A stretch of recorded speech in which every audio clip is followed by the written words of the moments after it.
மக்களே முருங்கைப்பூவில் முட்டை பொரியல் செஞ்சு சாப்பிட்டு பாருங்க. இதுக்கப்புறம் முருங்கைப்பூ முட்டை பொரியல் தான் சாப்பிடுவீங்க. அந்த மாதிரி இருக்கும். முருங்கைப்பூவை நல்லா கழுவி சுத்தம் பண்ணி எடுத்துக்கோங்க. அதில் பூச்சி ஈச்சி இருந்துச்சுன்னா நல்லா வெயிலில் வைங்க, ஓடிடும்.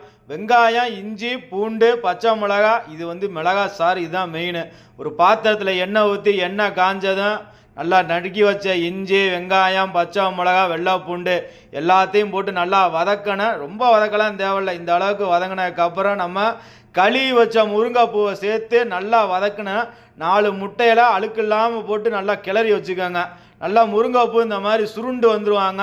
சுருண்டு வந்த கையோடு நம்ம இதில் என்ன பேஸ்ட்டு சேர்க்க போகிறோம் அப்படின்னா, தக்காளி, இஞ்சி பூண்டு பேஸ்ட்டு, வரமிளகா இதோட சேர்த்து அரைச்சி வச்சுருக்கோம். இந்த மாதிரி பேஸ்ட்டை சேர்த்து பச்சை வாசனை போனதுக்கப்புறம் 4 முட்டையை உடச்சி ஊற்றி ஒன்றே கிண்டிடக்கூடாது.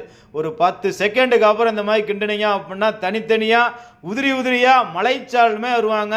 கிளைமேக்ஸில் என்ன பண்ணணும், மல்லித்தலை, மிளகு சீரகத்தூளை போட்டு இறக்கிறணும். நம்மள்கிட்ட இல்லை, அதனால் வெறுங்கையில் போட்டாச்சு. முருங்கைப்பூ கிடச்சிச்சு அப்படின்னா இந்த மாதிரி சாப்பிட்டு பாருங்கள்.